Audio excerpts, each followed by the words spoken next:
नमस्कार दोस्तों, मैं प्रशांत आप सबका स्वागत करता हूं।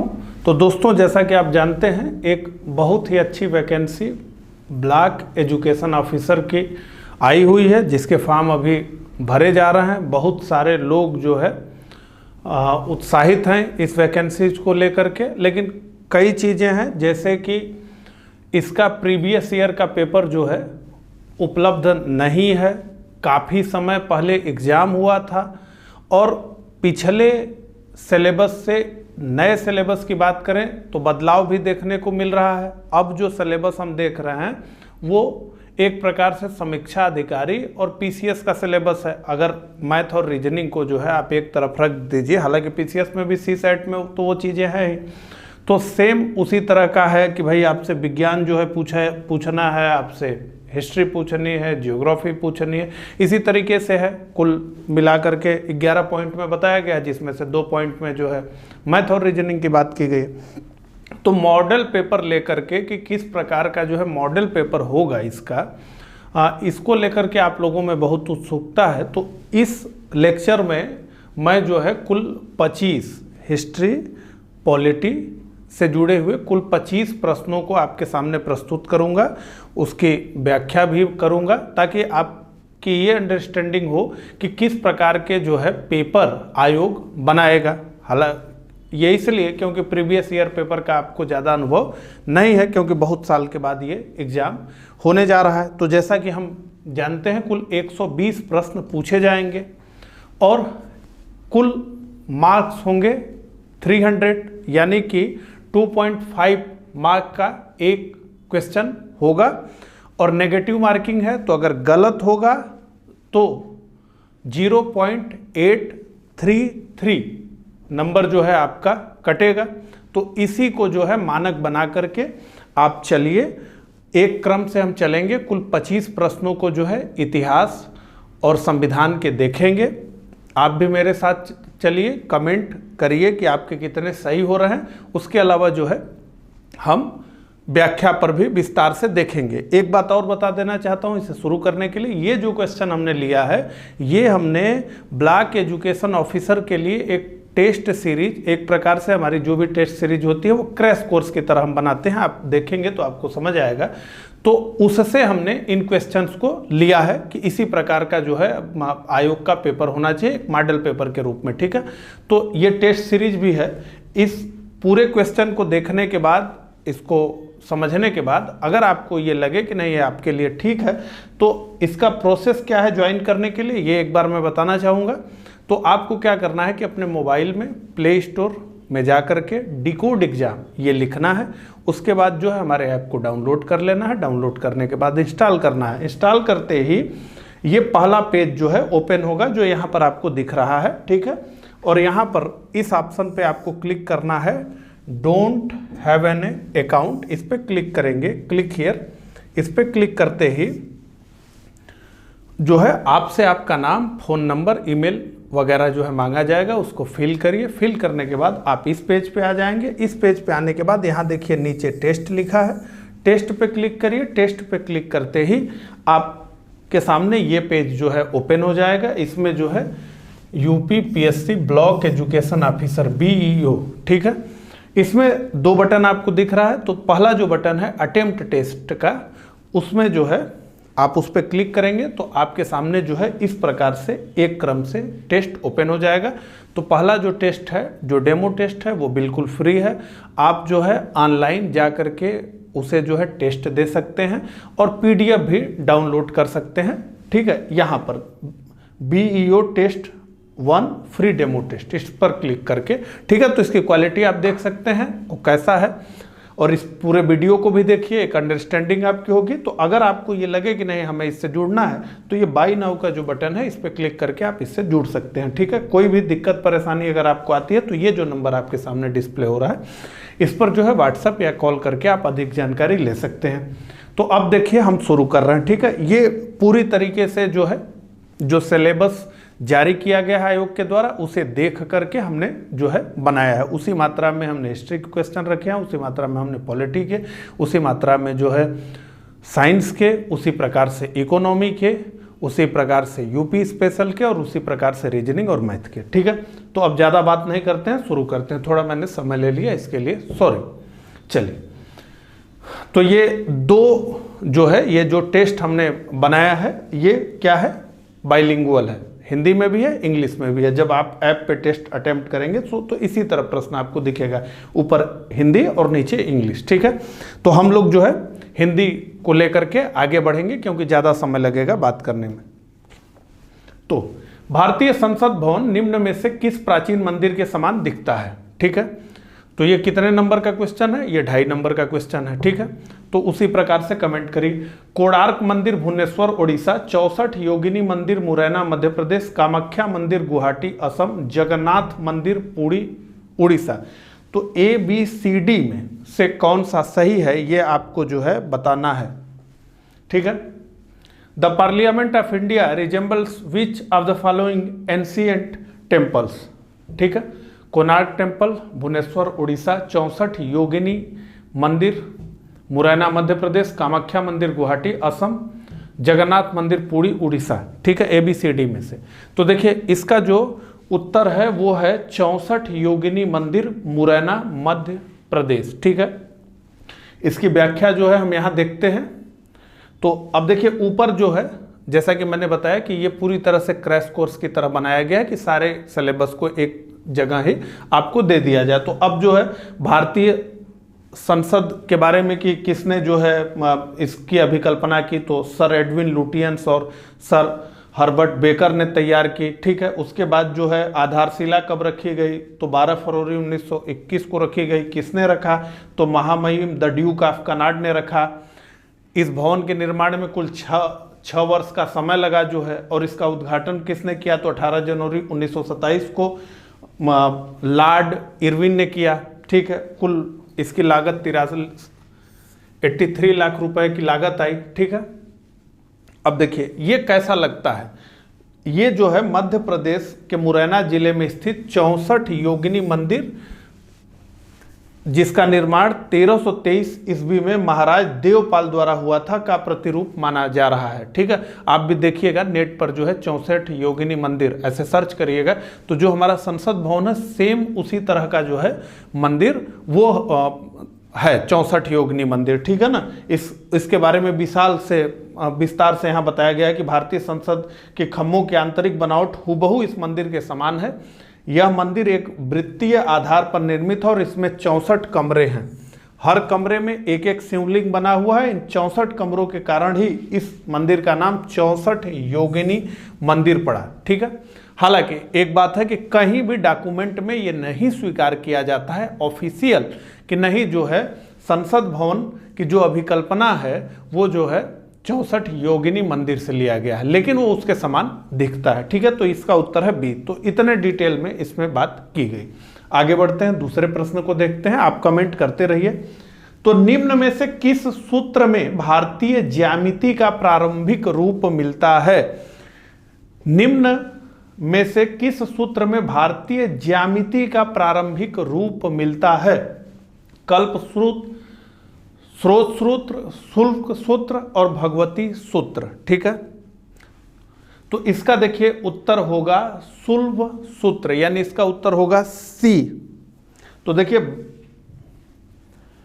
6 वेदांगों की जो है रचना की गई। ठीक है, वेद संहिताओं को सरल बनाने के लिए, उसमें से जो है कल्प सूत्र जो कि 4 प्रकार का होता है, उसमें से शुल्भ सूत्र जो यहाँ पे लिखा गया है, इसका अर्थ है नापने की डोरी।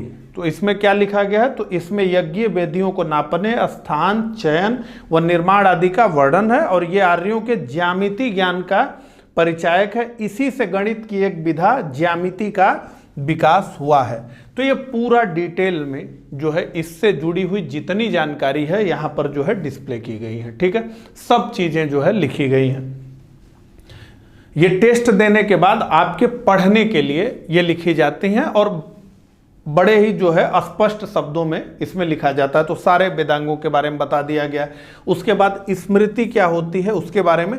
तो जितनी भी चीजें एक प्रश्न से जुड़ी हैं उन सबको एक ही जगह इकट्ठा कर लिया जाता है। ठीक है, ये एक जो है खासियत है इस तरह के टेस्ट को बनाने में, इसीलिए हम लोग इसे टेस्ट से आगे जा करके क्रैश कोर्स कहते हैं। ठीक है, अगला, यह प्रणय विवाह था। इसमें युवक तथा युवती को अपने अभिभावकों से अनुमति लेने की आवश्यकता नहीं होती थी। हालांकि इस विवाह को समाज विरोधी माना जाता था। उपयुक्त विशेषता कौटिल्य के अर्थशास्त्र में वर्णित 8 प्रकार के विवाहों में से किससे संबंधित है?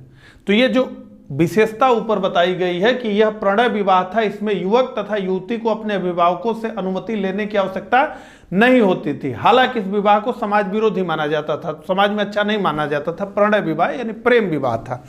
ठीक है, तो कुल 8 प्रकार के विवाहों की जो बात की गई है कौटिल्य के अर्थशास्त्र में, उसमें से ये कौन तरह का विवाह है? ठीक है, ए आर्ष विवाह, बी गंधर्व विवाह, सी असुर विवाह, डी राक्षस विवाह। ठीक है, तो जल्दी से कमेंट करिए। इसका जो है उत्तर है गंधर्व विवाह। ठीक है, गंधर्व विवाह इसका जो है सही उत्तर है। अब इसमें डिटेल में अगर हम देखें, ठीक है, तो देखिए 8 प्रकार का उल्लेख जो है स्मृतियों, धर्मशास्त्रों और कौटिल्य के अर्थशास्त्र में 8 प्रकार के विवाह का उल्लेख किया गया है। तो ब्रह्मा विवाह, दैव विवाह, आर्ष विवाह, इन सब के बारे में जो है डिटेल में बताया गया है। प्रजापत्य विवाह, ठीक है, तो ये जो 4 हैं यानी कि ब्रह्मा विवाह, देव विवाह, आर्ष विवाह और प्रजापत्य विवाह, इन विवाहों को क्या कहा जाता था? प्रशस्त यानी शास्त्र संगत। इस तरह से कोई अगर विवाह करता था तो उसे शास्त्र संगत विवाह माना जाता था। और जो इसके बाद 4 विवाह आ रहे हैं इन्हें अप्रशस्त माना जाता था, यानी शास्त्र संगत नहीं माना जाता था। तो वो कौन कौन से विवाह थे? तो गंधर्व विवाह, असुर विवाह, राक्षस विवाह। तो कन्या की सहमति के बिना उसका अपहरण करके बलपूर्वक विवाह कर लेना राक्षस विवाह कहलाता था। और पेशाच विवाह, इसमें क्या था कि कन्या की बेहोशी, गहरी निद्रा, मानसिक दुर्बलता आदि का लाभ उठाकर उससे शारीरिक संबंध बना लेना और उससे विवाह करना पेशाच विवाह कहलाता था। इसमें कन्या के परिजनों की हत्या तक कर दी जाती थी। यह निकृष्टतम विवाह कहलाता था। सभी वेदों में इसकी निंदा की गई है। तो अब यहाँ जो विवाह के प्रकार है, ये सारी चीजें हमको जो है पढ़ना होता है। ठीक है, तो ये एक ही जगह आपको मिल गया। अब आगे बढ़ते हैं। देखिए एक चीज ध्यान दीजिए, इसमें केवल पॉलिटी और history, modern, medieval, ancient, national movement शामिल है। ठीक है, शिवाजी ने किस वर्ष छत्रपति की उपाधि धारण की? ए 1608, बी 1946। तो देखिए अब ये तो एकदम बिना मतलब का ये ऑप्शन है। ठीक है, सी 1674 और डी 1710। तो इसका उत्तर है सी 1674। ठीक है, तो अब देखिए इसमें जो है शिवाजी महाराज के जन्म से लेकर के सारी बातें बताई गई है। कब उन्होंने छत्रपति के रूप में जो है अपना राज्याभिषेक किया वो भी बताया गया। और उसके अलावा सबसे महत्वपूर्ण शिवाजी महाराज का जो प्रशासन था, जो अष्ट प्रधान था, उसके बारे में भी बड़े डिटेल से यहाँ पर लिखा गया है।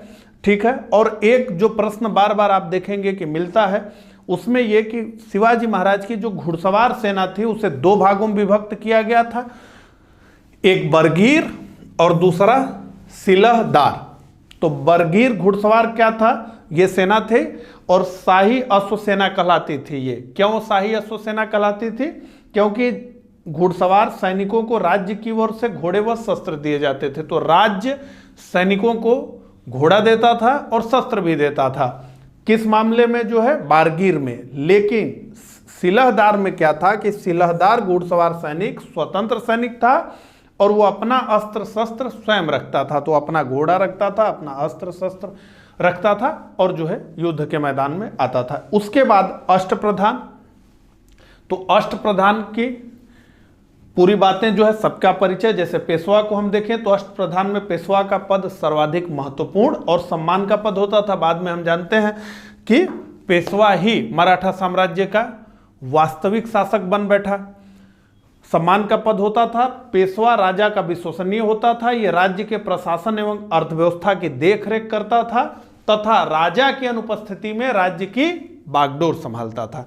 तो इसी प्रकार से पेशवा, सरे नौबत, मजमूदार या अमात्य, वाक्यानवीस, सुरुन्नवीस या चिटनीस, दबीर या सुमंत, और जो है सदर या पंडित राव और न्यायाधीश। ठीक है, ये अब आगे बढ़ते हैं अगला। अब ये जो है एक नेशनल मूवमेंट का प्रश्न आ गया। भारत शासन अधिनियम 1919 के बारे में किसने कहा था कि यह सूर्य से विहीन उषा काल जैसा है? 1919 के बारे में किसने कहा था कि यह सूर्य से विहीन उषा काल जैसा है? ए महात्मा गांधी, बी बीजे तिलक, सी जवाहरलाल नेहरू और डी राजेंद्र प्रसाद। जल्दी से कमेंट करके इसका उत्तर दीजिए। तो इसका उत्तर है बी, ये कहा था बीजे तिलक ने, बाल गंगाधर तिलक जी ने ये कहा था। ठीक है, तो अब जो है भारत शासन अधिनियम 1919 के बारे में जो है सारी बातें लिखी गई हैं कि किस प्रकार से जो है ये अधिनियम अंतिम रूप से 1921 में लागू हुआ। ठीक है, उसके बाद जो है इस अधिनियम की विशेषता क्या रही? तो केंद्र में द्विसदनात्मक विधायिका की स्थापना की गई इसी अधिनियम के द्वारा। उसके अलावा क्या किया गया? सबसे महत्वपूर्ण कि प्रांतों में जो है दैव शासन प्रणाली की शुरुआत की गई। कैसे हुआ? तो प्रांतीय विषयों को दो सब जो है भागों में बांट दिया गया। एक जिसे कहा गया आरक्षित विषय और दूसरा कहा गया हस्तांतरित विषय। ठीक है, तो आरक्षित विषय में पुलिस वगैरह थी। तो हुआ क्या कि आरक्षित विषयों पर गवर्नर अपनी कार्यकारी परिषद की सलाह से तथा हस्तांतरित विषयों पर भारतीय मंत्रियों की सलाह से वो कार्य करता था। लेकिन जो मंत्री थे भारतीय, वो व्यवस्थापिका के प्रति उत्तरदायी थे, लेकिन गवर्नर की कार्यकारी परिषद के सदस्य व्यवस्थापिका के प्रति उत्तरदायी नहीं थे।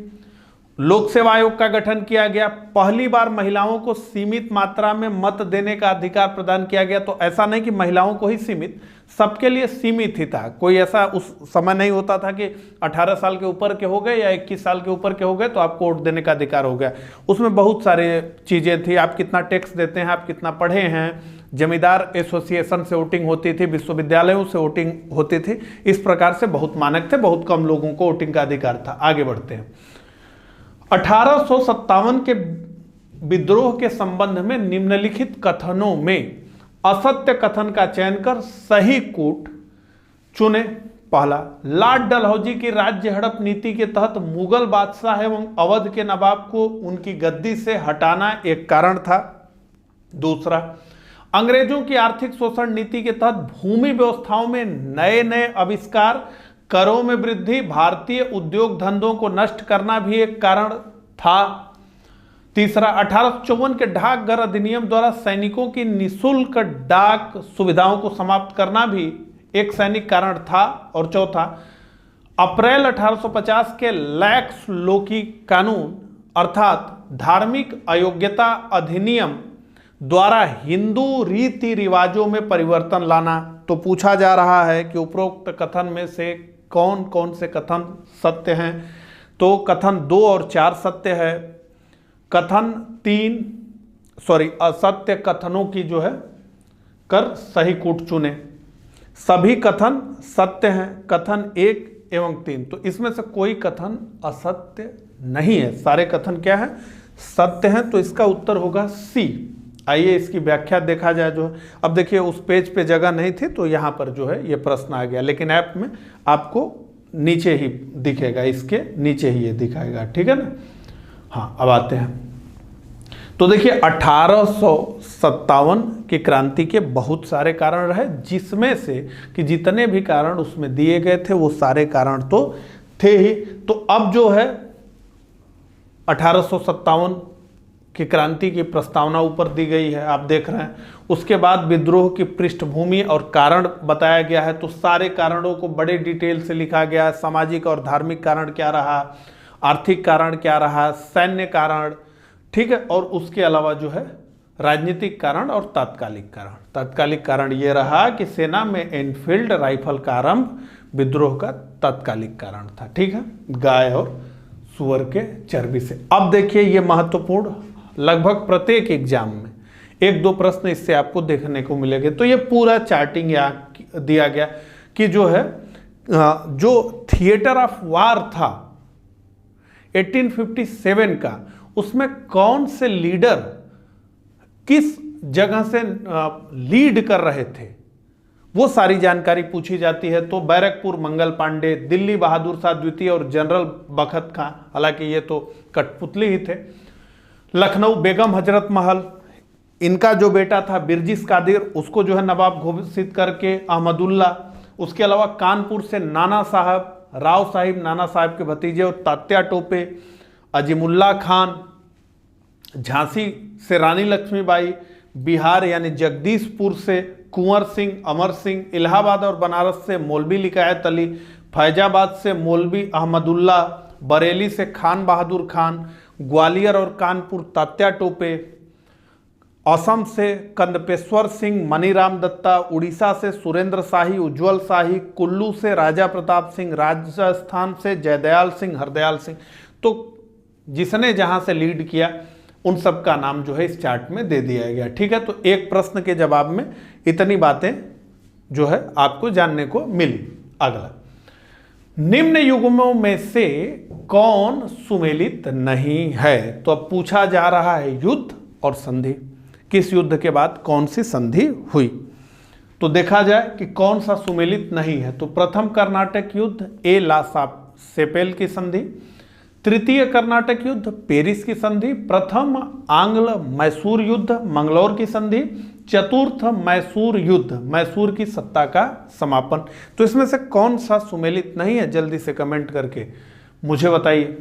तो देखिए, इसमें से जो है प्रथम आंग्ल मैसूर युद्ध मंगलौर की संधि ये सुमेलित नहीं है, क्योंकि प्रथम आंग्ल मैसूर युद्ध के बाद जब हैदर अली मद्रास के पास तक पहुंच गया, अंग्रेजों की कमर को उसने बुरी तरह से तोड़ दिया, अंग्रेज उसके घुटने पर आ गए, तो मद्रास की संधि हुई। ठीक है, तो अब देखिए इसमें सारे आंग्ल मैसूर युद्ध जितने हुए उनकी डिटेलिंग है। तो प्रथम आंग्ल मैसूर युद्ध 1767 से 69 तक चला।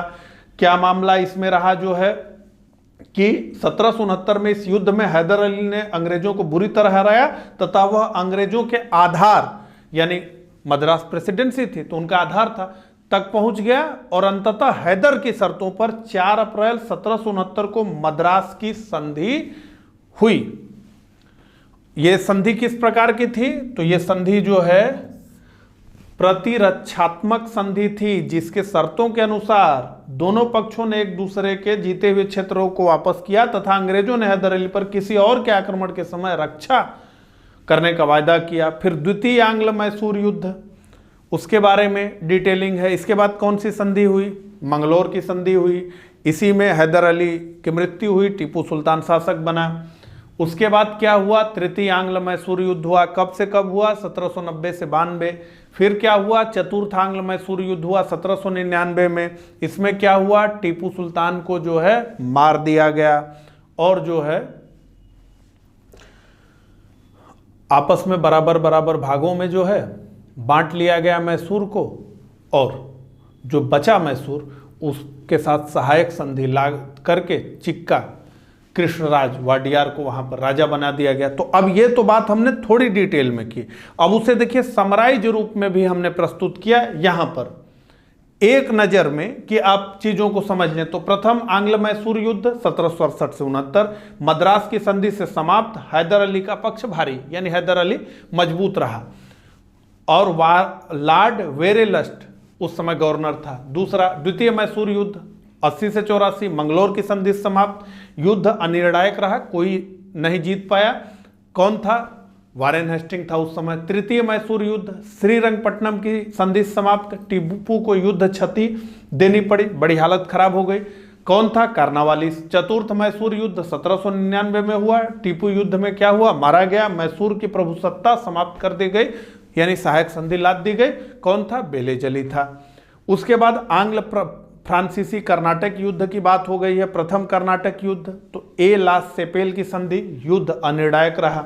द्वितीय कर्नाटक युद्ध 50 से 54 चला, युद्ध अनिर्णायक, अंग्रेजों का पक्ष भारी, पांडिचेरी की संधि हुई। तृतीय कर्नाटक युद्ध 1758 से 63, पेरिस की संधि समाप्त, अंग्रेजों की फ्रांसीसियों पर पूर्ण विजय। अब आगे बढ़ते हैं, भारत की बात हम कर रहे थे पूर्ण विजय के सेंस में। अगला, 10 रोजा पत्रिका राष्ट्रीय आंदोलन के दौरान किसने प्रारंभ की थी? ए मोहम्मद अली जिन्ना, बी अब्दुल गफ्फार खान, सी लाला लाजपत राय और डी बाल गंगाधर तिलक। तो जल्दी से कमेंट करके बताइए कि इसका उत्तर क्या होगा। तो इसका उत्तर होगा अब्दुल गफ्फार खान, जिन्हें जो है फ्रंटियर गांधी, सीमांत गांधी कहा गया। लाल कुर्ती आंदोलन को ये चलाते थे अब्दुल गफ्फार खान। तो 10 रोजा पत्रिका जो है यही निकालते थे। तो यहाँ पर डिटेलिंग है कि 10 रोजा नामक पत्रिका का आरंभ राष्ट्रीय आंदोलन के दौरान अब्दुल गफ्फार खान ने किया। इन्होंने पश्तो भाषा में पख्तून नामक एक पत्रिका निकाली और यही पत्रिका बाद में 10 रोजा के नाम से प्रकाशित हुई। गफ्फार खान को बादशाह खान के भी नाम से जाना जाता था और इनका जो संगठन था उसे कहते थे खुदाई खिदमतगार, जिसका कि यहां पर अर्थ भी जो है लिखा हुआ है, ईश्वर की बनाई हुई दुनिया के सेवक। खुदाई खिदमतगार एक फारसी शब्द है जिसका अर्थ है ईश्वर की बनाई हुई दुनिया के सेवक। ठीक है, तो लाल कुर्ती आंदोलन जो है, ये लोग खुदाई खिदमतगार के जो अनुयायी थे वो लाल कुर्ती पहनते थे, तो इन्हें लाल कुर्ती आंदोलन, रेड शर्ट्स भी कहा गया। तो पूरी डिटेलिंग में यहाँ लाल कुर्ती आंदोलन के बारे में बताया गया है। उसके बाद जो है महत्वपूर्ण पत्रिकाएं जो उस दौर में निकली उनके बारे में बताया गया है। लोकहितवादी, संजीवनी, राजभक्त मुसलमान पत्रिका, तत्वबोधनी पत्रिका, अल हिलाल, गदर पत्रिका, सबके बारे में इनसे बार बार प्रश्न पूछे जाते हैं। ठीक है, उसके बाद ब्रिटिश भारत में प्रकाशित समाचार पत्रों की बात हुई है। ठीक है, अब देखिए एक पत्रिका से जुड़ा हुआ प्रश्न था लेकिन उसे हम कितना खींच करके आगे लेकर के आए हैं। ठीक है, तो ये सारा कि जेम्स अगस्टक हिक्की को मिला, उसने 1780 में बंगाल गजट का प्रकाशन किया, किंतु इसमें कंपनी सरकार की आलोचनाएं थी और ये जल्दी बंद हो गया, लेकिन ये जो है प्रथम था। पहला भारतीय अंग्रेजी समाचार पत्र कौन सा था? तो 1816 में गंगाधर भट्टाचार्य द्वारा बंगाल गजट जो निकाला गया, ये साप्ताहिक पत्र था। ठीक है, आगे 1818 में मार्समैन के नेतृत्व में बंगाली भाषा में दिग्दर्शन मासिक पत्र प्रकाशित हुई। ठीक है, तो ये पूरा सारी चीजों का इसमें जो है जिक्र किया गया है इससे जुड़े हुए। आगे बढ़ते हैं, अगला प्रश्न, निम्न में से किस मामले को ब्रिटिश सरकार द्वारा की गई भारत की पहली न्यायिक हत्या कहा गया? भगत सिंह की फांसी, नंद कुमार की फांसी, खुदीराम बोस की फांसी, उधम सिंह की फांसी। ठीक है, तो इसका उत्तर है बी, नंद कुमार की फांसी। ठीक है, ये बहुत पहले ही दे दिया गया, 1775 में। क्या था पूरा मामला लिखा गया है। 1775 में नंद कुमार ने हेस्टिंग पर आरोप लगाया कि उसने मीर जाफर की विधवा मुन्नी बेगम से 3.5 लाख रुपए लेकर नवाब की संरक्षिका उसको बनाया है। मीर जाफर वही जिसने क्लाइव सिराजुद्दौला से गद्दारी की और क्लाइव का साथ दिया। इसी समय कलकत्ता के व्यापारी मोहन प्रसाद ने नंद कुमार पर जालसाजी का मुकदमा दायर किया। इस मुकदमे में मुख्य न्यायाधीश इम्पे ने वारिंग हेस्टिंग के कहने पर नंद कुमार को फांसी की सजा दे दी और नंद कुमार की फांसी को इतिहासकार बेवरिज ने भारत की पहली न्यायिक हत्या कहा है। ठीक है, तो न्याय का जो सिस्टम है वही हत्यारा हो गया। अगला, कांग्रेस के लोग पदों के भूखे हैं, किसने कहा था? कांग्रेस के लोग पदों के भूखे हैं, किसने कहा था? बिपिन चंद्र पाल, बाल गंगाधर तिलक, लाला लाजपत राय और बंकिम चंद्र चटर्जी। जल्दी से इसका उत्तर जो है दीजिए। तो देखिए इसका उत्तर है डी, बंकिम चंद्र चटर्जी। ठीक है, आनंद मठ उन्होंने कहा था। अब यहां पर जो है इसका उत्तर दिया गया। उसके अलावा जो है कांग्रेस के बारे में जो है उस समय के राष्ट्रवादी नेताओं के मन में क्या विचार था और उन्होंने क्या कहा, उस सभी कोट को यहां पे शामिल किया गया है। जैसे कि बंकिम चंद्र चटर्जी ने कहा कि कांग्रेस के लोग पदों के भूखे हैं। बाल गंगाधर तिलक जी ने कहा इसे चापलूसों का सम्मेलन, कांग्रेस के सम्मेलनों को, और कांग्रेस के अधिवेशनों को कहा छुट्टियों का मनोरंजन, और केवल अधिवेशनों में भाषण देकर अगले 1 वर्ष शांत रहने की कांग्रेसी नेताओं की प्रवृत्ति पर उन्होंने कहा कि यदि हम वर्ष में 1 बार मेढक की भांति टर्राएंगे तो हमें कुछ नहीं मिलेगा, साल भर काम करना पड़ेगा। ये नहीं कि अधिवेशन में आ गए, बोला और फिर घर जाके सो गए, तब तक सोए रहे जब तक अगला अधिवेशन के लिए चिट्ठी नहीं आ गई कि अगला अधिवेशन कलकत्ता में होगा, आप उपस्थित रहें। लाला लाजपत राय ने क्या कहा, तो कहा कि शिक्षित भारतीयों का ये वार्षिक राष्ट्रीय मेला है, यहीं पर लोग जो है एक जगह जुटते हैं, अपना हालचाल करते हैं, आगे बढ़ते हैं। ये लोग उग्र राष्ट्रवादी रहे, नरमपंथियों के रवैये से संतुष्ट नहीं थे। अगला, उच्च न्यायालय के न्यायाधीशों के वेतन और भत्ते दिए जाते हैं। उच्च, अब पॉलिटी का प्रश्न आ गया। उच्च न्यायालय के न्यायाधीशों के वेतन और भत्ते दिए जाते हैं ए, भारत की समेकित निधि से, बी, राज्य की समेकित निधि से, भारत की आकस्मिकता निधि से, राज्य की आकस्मिकता निधि से। तो कहां से जो है वेतन और भत्ते दिए जाते हैं? उच्च न्यायालयों के न्यायाधीशों को। तो यह पूछा जा रहा है, जल्दी से कमेंट करके बताइए। तो इसका उत्तर होगा 11 का उत्तर होगा बी, राज्य की समेकित निधि से, स्टेट कंसोलिडेटेड फंड से इन्हें दिया जाता है। ठीक है, जबकि इनको वेतन कहां से दिया जाता है और भत्ता कहां से दिया जाता है? तो भारत की संचित निधि से दिया जाता है। लेकिन इनको जो है पेंशन कहां से दिया जाता है? तो भारत की संचित निधि से दिया जाता है। लेकिन वेतन और भत्ते कहां से दिए जाते हैं? तो राज्य की संचित निधि से दिया जाता है। ठीक है, अब देखिए, अब इस पर यह प्रश्न हो, लेकिन उससे पहले यहां पर पहले हम लोग पढ़ लें। तो उच्च न्यायालय के न्यायाधीशों के वेतन और भत्तों को निर्धारित करने की शक्ति संसद की बात है। उच्च न्यायालय के न्यायाधीशों के वेतन और भत्ते, उच्च न्यायालय यानी हाई कोर्ट्स की बात कर रहे हैं, न्यायाधीशों के वेतन और भत्ते राज्य की संचित निधि पर भारित होते हैं, परंतु उन्हें पेंशन भारत की संचित निधि से दी जाती है। ठीक है, तो अब क्लियर हो गया, मैं थोड़ा सा गड़बड़ हो गया था। न्यायाधीशों की नियुक्ति के पश्चात कोई अलाभकारी परिवर्तन नहीं किया जा सकता, वित्तीय आपातकाल लगेगा तो किया जा सकता है। ठीक है, इसके बारे में बता दिया गया बात। अब देखिए, यहां पर भारत की संचित निधि के बारे में बात किया गया है, तो कंसोलिडेटेड फंड ऑफ इंडिया की बात की गई है। ये क्या है?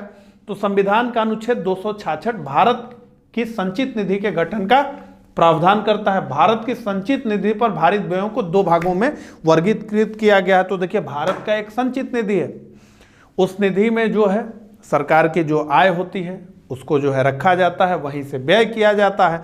तो व्यय को जो खर्च होता है उसको 2 मदों में रखते हैं।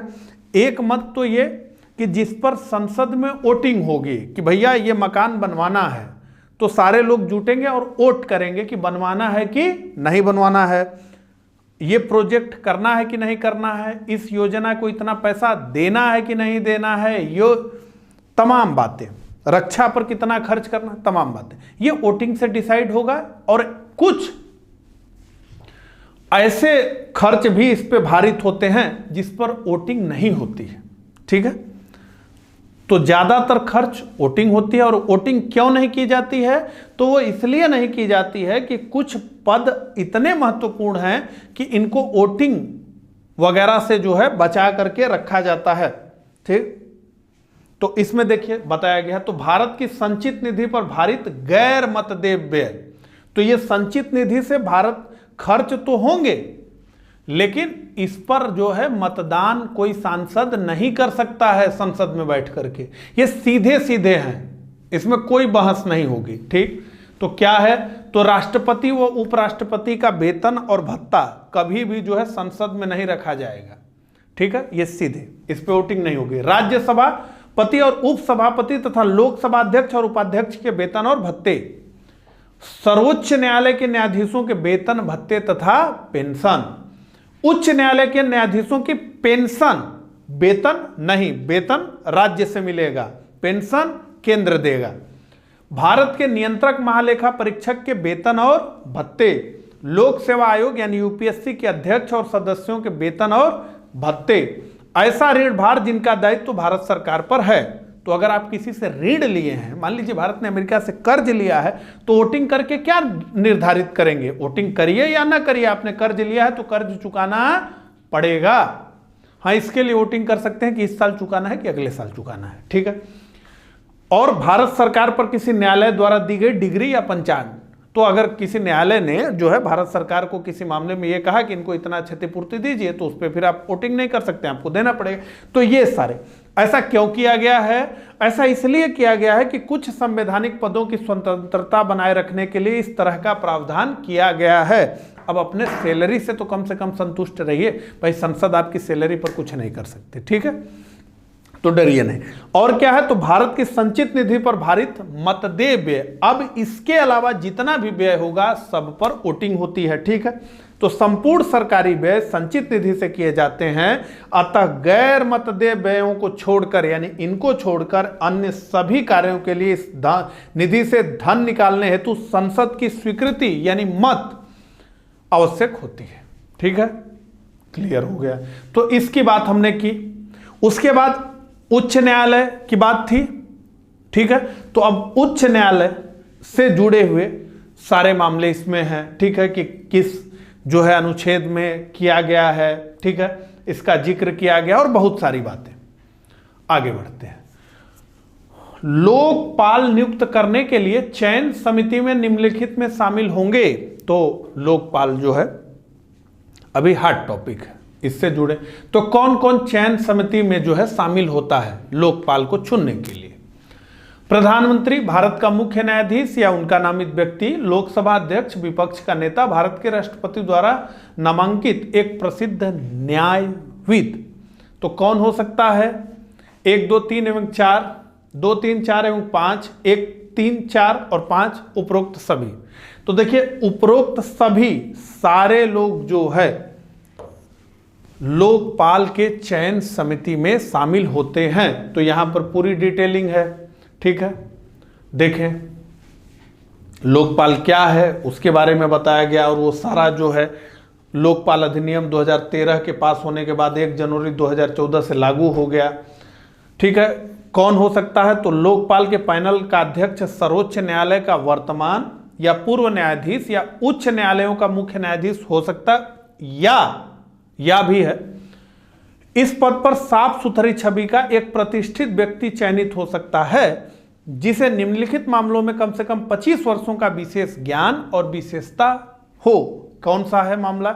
एंटी करप्शन पॉलिसी, सार्वजनिक प्रशासन, जागरूकता, कानून और प्रबंधन, वित्त, बीमा और बैंकिंग क्षेत्र, ठीक है। अब चयन समिति में कौन कौन शामिल होता है? तो लोकपाल नियुक्त करने के लिए चयन समिति में शामिल होते हैं प्रधानमंत्री, भारत के मुख्य न्यायाधीश या उनका व्यक्ति, लोकसभा का अध्यक्ष, विपक्ष का नेता, भारत के राष्ट्रपति द्वारा नामांकित एक प्रसिद्ध न्यायविद। अब जो है लोकपाल को हटाने की भी क्या प्रक्रिया है उसका भी जिक्र इसमें किया गया है। आगे बढ़ते हैं। अगला, नागरिकता का अर्थ है नागरिकों के पूर्ण सिविल एवं राजनीतिक अधिकार, लोकसभा और हर राज्य की विधानसभा के निर्वाचन के लिए मताधिकार, संसद और विधानसभाओं का सदस्य बनने का अधिकार। कौन सा सही है भैया? 1 और 2, 1 और 3, 2 और 3, 1, 2 और 3।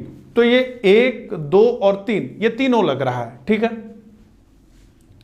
तो इसके बारे में पूरी बात लिखी गई है, ठीक है, कि नागरिकता भाग 2 अनुच्छेद 5 से 11 में इसका जिक्र किया गया है। भारतीय नागरिकता प्राप्त किसी भी व्यक्ति को पूर्ण सिविल एवं राजनीतिक अधिकार प्राप्त होते हैं। इसके अलावा उन्हें संसद और विधानसभाओं का सदस्य बनने का अधिकार होता है, लेकिन केवल नागरिकता मिल जाने के कारण ही कोई व्यक्ति लोकसभा और राज्य के विधानसभा के निर्वाचन के लिए योग्य नहीं हो जाता है। उसके लिए भी शर्तें हैं, बल्कि उसे मताधिकार के लिए निर्धारित आयु सीमा एवं प्रावधान पूरे करने पड़ते हैं, ठीक है। अब भारत में एकल नागरिकता, अब देखिए नागरिकता से जुड़ा हुआ जो मामला है इसमें पूरी तरीके से कि भारत में किस प्रकार से नागरिकता है। तो जन्म से, वंश परंपरा से, देशीयकरण, पंजीकरण और भारत भूमि विस्तार द्वारा और भारतीय नागरिकता का अंत कैसे कैसे होता है, वो सारी बातें, तो एक नागरिकता से जुड़ा हुआ प्रश्न हुआ और उसमें सारी बातें आपको जो है मिल जाएंगी। ठीक है, अब आगे बढ़ते हैं। निम्नलिखित कथनों पर विचार कीजिए। निर्वाचन क्षेत्रों के पुनर्निर्धारण के लिए विशेष बहुमत की आवश्यकता होती है। उच्चतम न्यायालय एवं उच्च न्यायालय की शक्तियों में संशोधन के लिए केवल राष्ट्रपति की स्वीकृति आवश्यक है। तो क्या कह रहा है कि उपयुक्त कथनों में से कौन सा से सही हैं?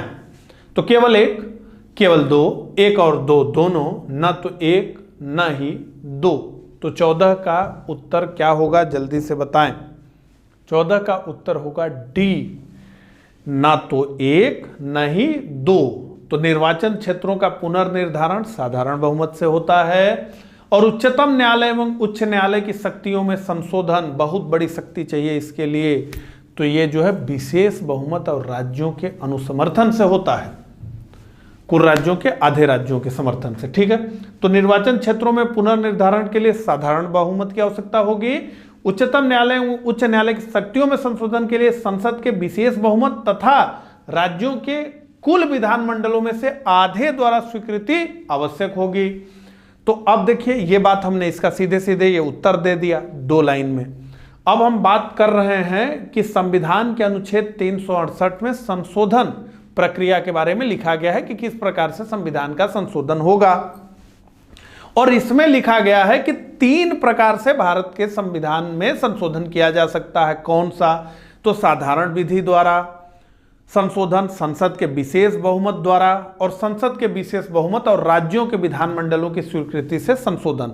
इतना ही नहीं, इसमें क्या विषय है वो भी बताया गया है और कौन कौन सी चीजें जो महत्वपूर्ण है और साधारण जो है बहुमत से संशोधित हो सकती हैं। इसमें लिखा है कि नए राज्यों का निर्माण के लिए जो है साधारण बहुमत की जरूरत पड़ेगी। राज्य, क्षेत्र, सीमा और नाम में परिवर्तन, उसके अलावा संविधान की नागरिकता संबंधी, अनुसूचित क्षेत्रों और जनजातियों की प्रशासन संबंधी तथा केंद्र द्वारा प्रशासित क्षेत्रों की प्रशासन संबंधी व्यवस्थाएं।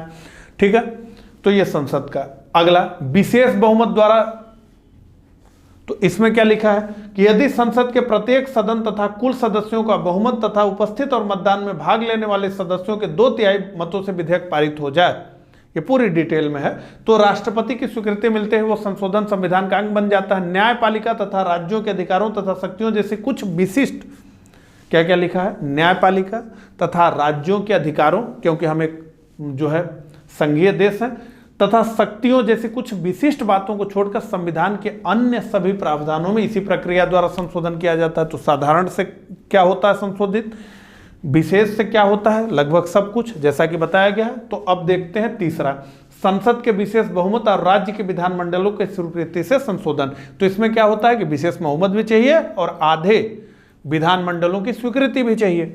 तो अब इसमें जो है कौन कौन से अनुच्छेद इसके तहत आते हैं, इसके द्वारा जो है वो इसकी जरूरत पड़ेगी जो है विशेष बहुमत और राज्य के विधानमंडलों की। तो राष्ट्रपति के निर्वाचन में कुछ भी इधर उधर करने के लिए, यानी संशोधन करने के लिए, कुछ भी नया जोड़ने के लिए, कुछ भी घटाने के लिए, राष्ट्रपति के निर्वाचन का जो तरीका है उसको बदलने के लिए, संघ की कार्यपालिका शक्ति का विस्तार, इसको परिभाषित करने के लिए, राज्यों की कार्यपालिका शक्ति का विस्तार, इसको परिभाषित करने के लिए, केंद्र शासित क्षेत्रों के लिए उच्च न्यायालय, ठीक है, इसको, संघीय न्यायपालिका, इससे जुड़े हुए प्रावधानों के लिए, राज्यों के उच्च न्यायालय, संघ एवं राज्यों में विधायी संबंध, ठीक है, केंद्र और राज्य में विधायी संबंध, 7वीं अनुसूची का कोई भी विषय, संसद में राज्यों का प्रतिनिधित्व और स्वयं अनुच्छेद 368 के प्रावधान। तो अनुच्छेद 368 के प्रावधानों में अगर आप बदलाव करना चाहते हैं, जिसमें सारी बातें लिखी गई हैं, तो भी आपको जो है ये तीसरे प्रकार के बहुमत की जरूरत पड़ेगी। ठीक है, तो इतने डिटेल में और सारी चीजें एक जगह क्लियर तरीके से दी गई हैं। ठीक है, तो आप देख लीजिए। अब आगे बढ़ते हैं। भारत के संविधान के किए गए निर्धारण के अनुसार पंचायतों के बारे में निम्नलिखित में से कौन सा सही नहीं है? पंचायतों की बैठकों में मताधिकार का प्रयोग करने के लिए किसी पंचायत के अध्यक्ष को जनता द्वारा प्रत्यक्ष निर्वाचित किए जाने की आवश्यकता है। राज्य विधानमंडल को यह निर्णय लेने का अधिकार है कि पंचायतों में अध्यक्षों के पदों को अनुसूचित जातियों, अनुसूचित जनजातियों अथवा महिलाओं के लिए आरक्षित किया जाए अथवा नहीं। प्रत्येक पंचायत 5 वर्षों की अवधि तक बनी रहेगी। अगर पहले भंग न हुई हो, राज्य विधानमंडल विधि द्वारा पंचायतों के लेखा परीक्षण के लिए उपबंध बना सकता है। तो निम्नलिखित में से कौन सा सही नहीं है, यह पूछा जा रहा है। तो इसमें सही नहीं है पहला, यानी ए सही नहीं है। पंचायतों की बैठकों में मताधिकार का प्रयोग करने के लिए किसी पंचायत के अध्यक्ष को जनता द्वारा प्रत्यक्ष निर्वाचित किए जाने की आवश्यकता है, ये जो है गलत है। तो आइए देखते हैं। तो यहां आप देख रहे हैं इसका उत्तर दिया गया है कि इसका उत्तर क्या है। उसके बाद पंचायती राज 73वां संविधान संशोधन अधिनियम 1992 के बारे में दिया गया है कि जो है इस अधिनियम के तहत संविधान में भाग 9 को जोड़ा गया, जिसका शीर्षक है पंचायतें, और इसके अनुच्छेद 243 से 243 ओ तक कुल 16 अनुच्छेद हैं, जिनमें क्या क्या दिया गया है। तो पंचायतों का गठन, संरचना, निर्वाचन, पंचायतों की शक्तियाँ, उत्तरदायित्व आदि संबंधित प्रावधान किए गए हैं। इसी अधिनियम के तहत संविधान में 11वीं अनुसूची को जोड़ा गया, जिसमें पंचायतों की कार्यप्रणाली के 29 विषय विस्तार से दिए गए हैं। ठीक है, अभी पीसीएस में इससे जुड़ा हुआ प्रश्न भी आया था। इस अधिनियम के प्रावधानों को 2 श्रेणियों में विभाजित किया गया है, अनिवार्य और ऐच्छिक। तो अनिवार्य का मतलब आपको करना ही करना है, ऐच्छिक का मतलब जो है आप नहीं भी कर सकते हैं, अपने हिसाब से कर सकते हैं। तो ठीक है, इसके आगे भी सारी चीज़ें जो है जोड़ी गई थी। हालांकि स्लाइड में मैं देख रहा हूं वो नहीं है, लेकिन इससे आगे भी चीजें थी। अगला, निम्नलिखित को सुमेलित कीजिए, संघ, राज्य क्षेत्र और क्षेत्राधिकार। तो अब जो है पूछा जा रहा है हाई कोर्ट्स और जो है वो क्षेत्र जो उसके अंतर्गत आता था। पुडुचेरी, केरल, अंडमान एवं निकोबार द्वीप समूह, बंबई, लक्षद्वीप, मद्रास, दमन एवं द्वीप, कलकत्ता। तो ये देखिए प्रश्न इस प्रकार से जो है बनाया गया है कि काफी जो है टफ ये प्रश्न जो है दिख रहा है, क्योंकि ये इस तरीके से, लेकिन ये है बहुत आसान। तो अब क्षेत्र के आसपास ही मिलता है, ठीक है, जो भी केंद्र शासित प्रदेश है जिसके पास है वहां मिलेगा। तो पुडुचेरी हम जानते हैं कि ये जो है सुदूर दक्षिण में है, तो पुडुचेरी तो मद्रास ही होगा, तो ए का 3 होगा। अगर ए का 3 होगा तो आप ऑप्शन देखिए, यहां पर जो है ए का 3 कहीं आपको नहीं दिख रहा है, तो ए इसका उत्तर होगा, यानी बी का 4 होगा, यानी दमन और दीव का जो है अंडमान और निकोबार का कहाँ होगा, कलकत्ता होगा। सी का 1 होगा, यानी लक्षद्वीप का केरल होगा, और डी यानी दमन और दीव का कहाँ होगा, बंबई होगा। ठीक है, ये इसका उत्तर है। अब यहाँ पर आप जो है ये इंग्लिश वाला है, अब यहाँ पर जो है सारी बातें लिखी गई है कि पुडुचेरी मद्रास उच्च न्यायालय, अंडमान निकोबार कलकत्ता, लक्षद्वीप केरल, दमन द्वीप बंबई। ठीक है, उसके अलावा और भी सारी बातें इसमें जो है दी गई हैं। अब यहाँ देखिए एक चार्ट आपको दिख रहा है, कितना क्लियर दिख रहा है ये मैं नहीं जानता हूँ, लेकिन इसमें जो है एक चार्ट बनाया गया है कि जिसमें एक तरफ न्यायालयों की लिस्ट है, उसके बाद उनका न्याय क्षेत्र है, यानी उनका जो है कार्य क्षेत्र कहाँ कहाँ रहेगा, कौन कौन उसके अंतर्गत आएगा, यही प्रश्न था। भी वो स्थान कहाँ पर उसकी पीठ है, यानी उसकी सीट कहाँ पे है, और उसकी बेंच कहाँ पे है, सबका बारे में लिखा गया। ठीक है, तो इलाहाबाद उच्च न्यायालय, न्याय क्षेत्र उत्तर प्रदेश, इसका सीट है इलाहाबाद, और इसकी एक खंडपीठ है लखनऊ में। ठीक है, इसी प्रकार से अभी नए में अगर हम जो देखें तो जम्मू कश्मीर उच्च न्यायालय। ठीक है, तो जम्मू कश्मीर राज्य था, लेकिन अब जो है न्याय क्षेत्र क्या हो गया जम्मू कश्मीर का, तो जम्मू और कश्मीर ये एक केंद्र शासित प्रदेश जो है जम्मू कश्मीर उच्च न्यायालय के अंतर्गत, और दूसरा केंद्र शासित प्रदेश लद्दाख। तो 2 केंद्र शासित प्रदेश जो है इसके अंतर्गत आ गए हैं, जम्मू और कश्मीर उच्च न्यायालय के अंतर्गत। पहले क्या था, केवल एक राज्य था जो है जम्मू कश्मीर। और इसकी सीट कहाँ है, तो ये बड़ा मजेदार है। गर्मियों में जम्मू और कश्मीर उच्च न्यायालय की सीट श्रीनगर होती है गर्मियों में, और जो है जाड़ों में ये जम्मू में होती है। ठीक, तो गर्मियों में श्रीनगर और जाड़े में जम्मू में होती है। इसी प्रकार से सबका जितने हाई कोर्ट्स हैं उनका न्याय क्षेत्र कहाँ है, सबके बारे में जो है लिखा गया है। ये पूरा चार्ट जो है उसमें दिया गया है। ठीक है, अब आगे बढ़ते हैं। अगला, निम्नलिखित कथनों पर विचार कीजिए। अर्नेस्ट बार्कर ने प्रस्तावना को संविधान की कुंजी नोट माना है।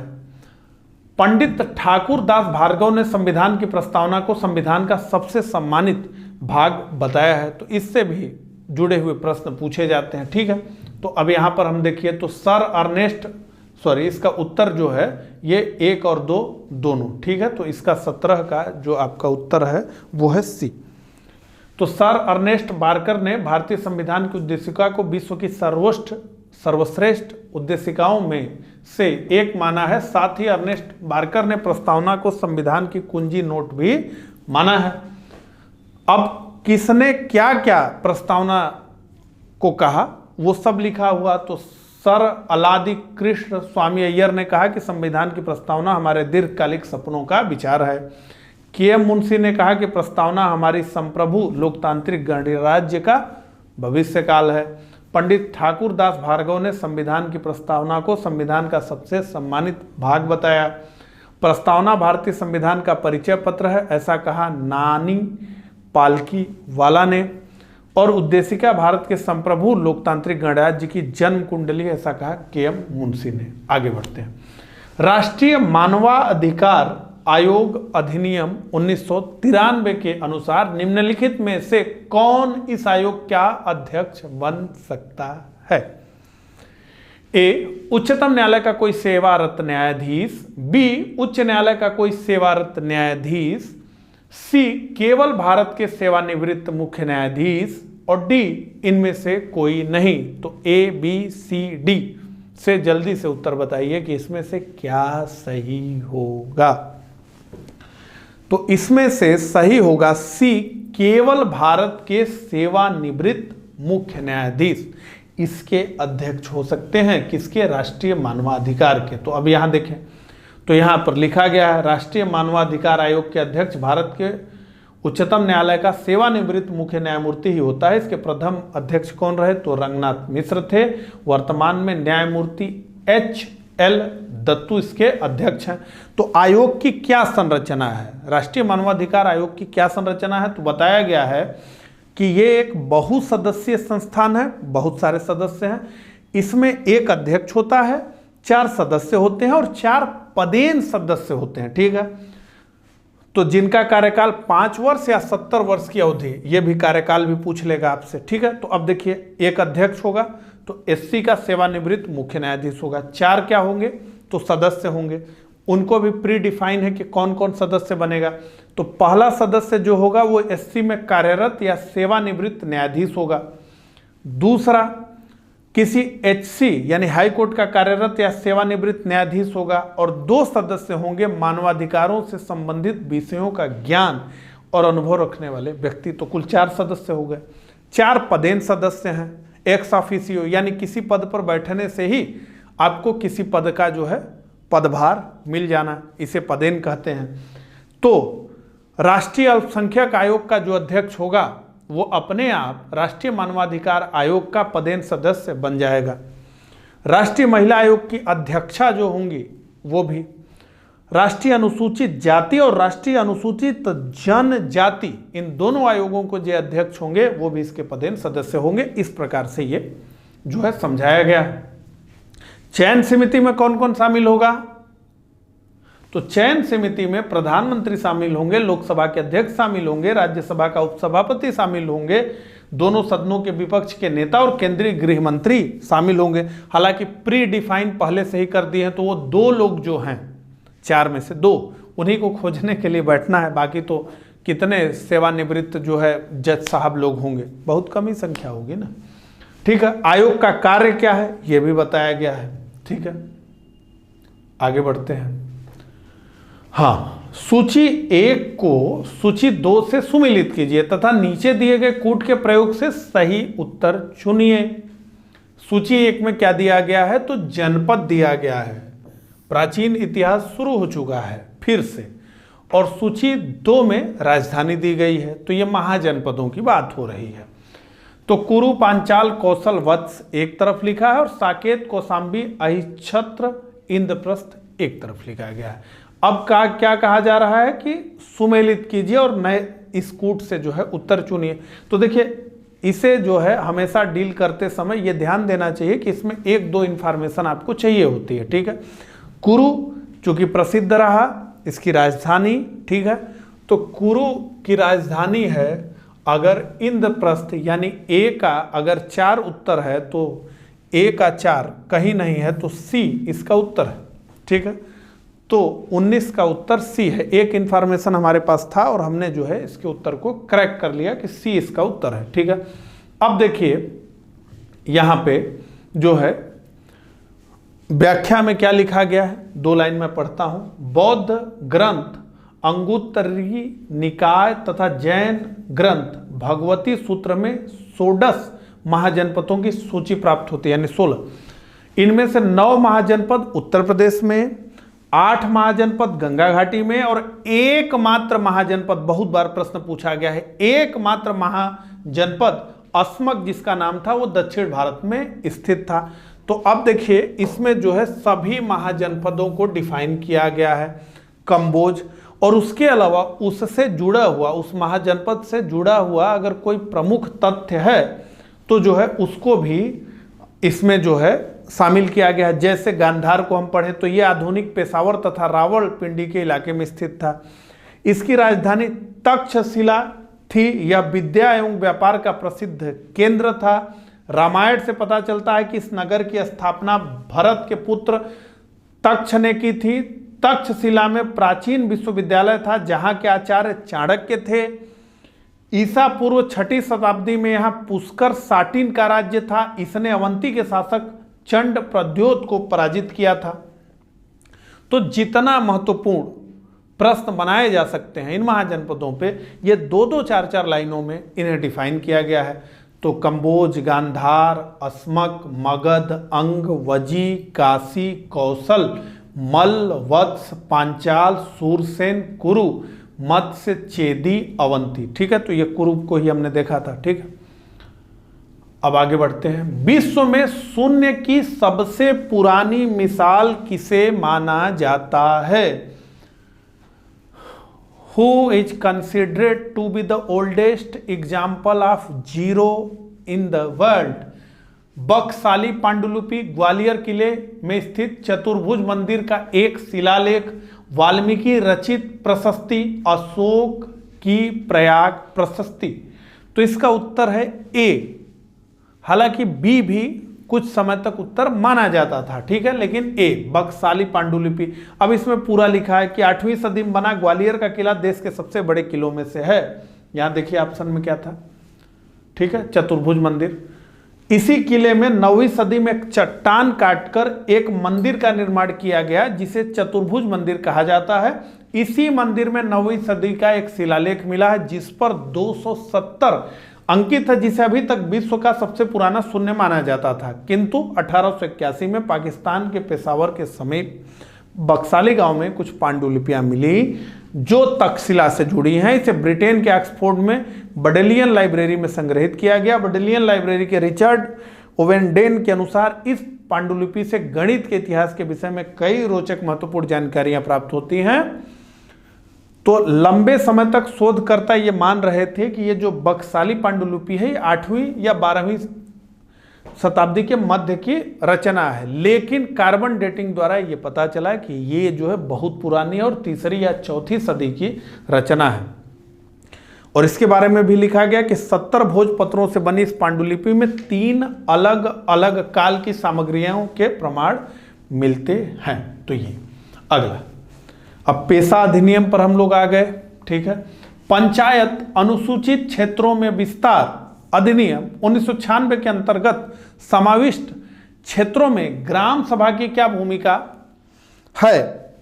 1, ग्राम सभा के पास अनुसूचित क्षेत्रों में भूमि के हस्तांतरण को रोकने की शक्ति है। 2, ग्राम सभा के पास लघु वनोपज का स्वामित्व होता है। 3, अनुसूचित क्षेत्रों में किसी भी खनिज के लिए खनन का पट्टा अथवा पूर्वेक्षण लाइसेंस प्रदान करने हेतु ग्राम सभा की अनुशंसा आवश्यक है। तो क्या क्या शक्तियां हैं ये पूछा जा रहा है। किसके अंतर्गत? पेशा अधिनियम 1996 के अंतर्गत दी गई हैं ग्राम सभा को।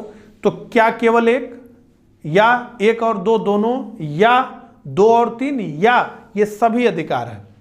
जल्दी से कमेंट करिए। इसका उत्तर है डी, ये सभी अधिकार इसके माध्यम से दिए गए हैं। ठीक है, ये पूरा। अब जो है यहां पर पेशा यानी panchayat extension to schedule area, panchayat अनुसूचित क्षेत्रों में विस्तार अधिनियम 1996, तो ये पूरा लिखा गया है।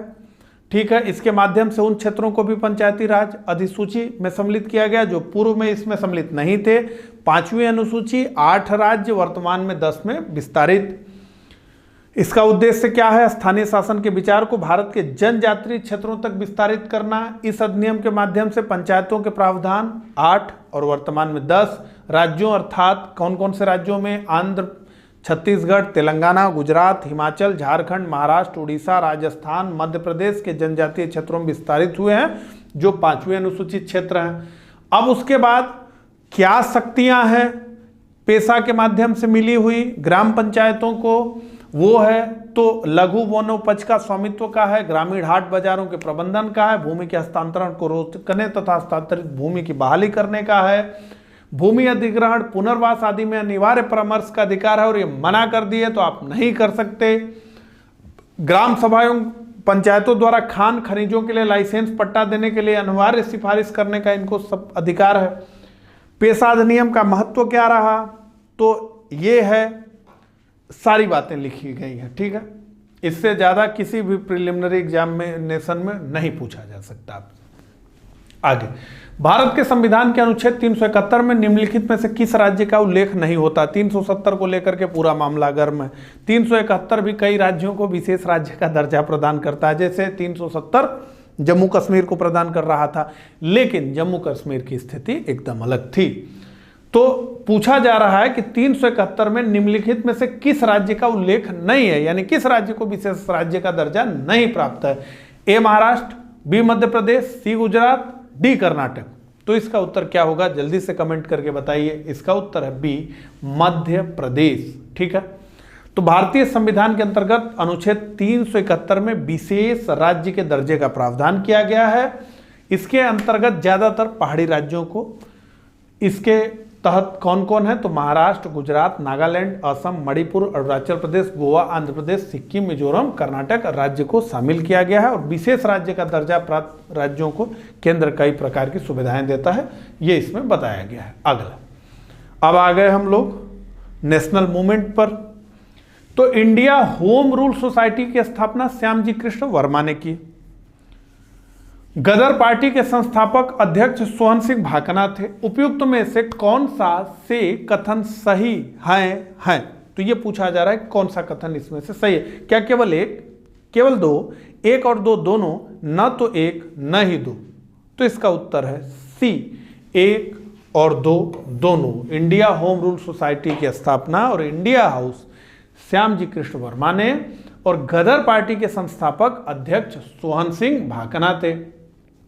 तो अब इसका तो ये उत्तर दिया ही गया है। उसके अलावा विदेशों से संचालित जितने क्रांतिकारी संगठन थे सबका नाम इसमें दिया गया है, यहां तक कि आजाद हिंद फौज जिसकी शुरुआत मोहन सिंह ने की थी और नेताजी बोस ने जो है फिर आगे उसे लीड किया, उसका भी जिक्र किया गया है। इंडियन इंडिपेंडेंस लीग जिससे बनाया था रास बिहारी बोस ने और जिसे फिर नेतृत्व प्रदान किया नेताजी सुभाष चंद्र बोस ने, उसका भी है।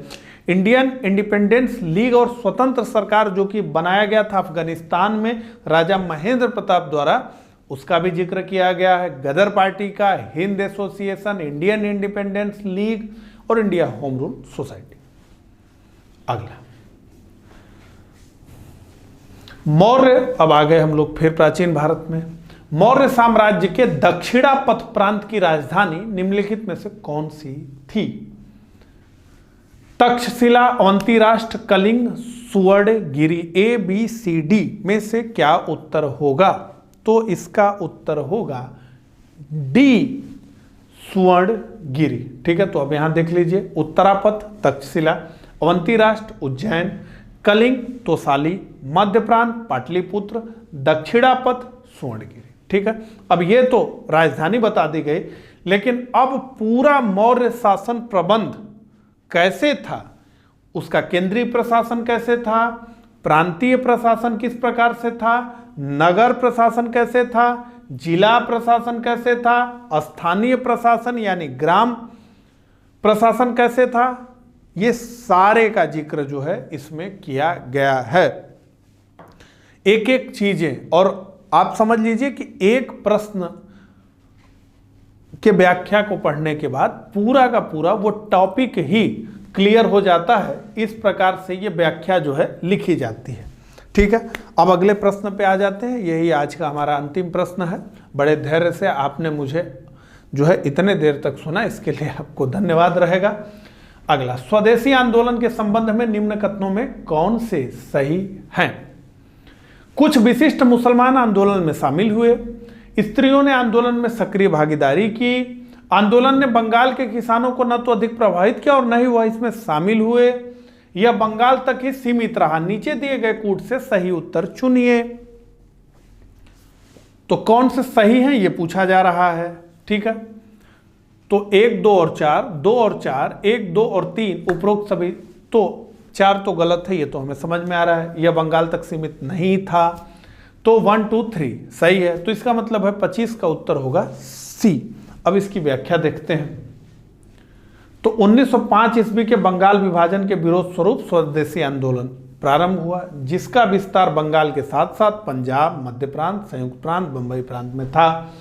उसके बाद इससे जुड़ी हुई बहुत सारी जो है बातें इसमें की गई है। ठीक है, पूरा का पूरा जो है बंगाल विभाजन इसमें डिस्कस किया गया है। ठीक है, तो ये लेक्चर यही समाप्त हुआ। मिलूंगा मैं इसी लेक्चर के अगले पार्ट में।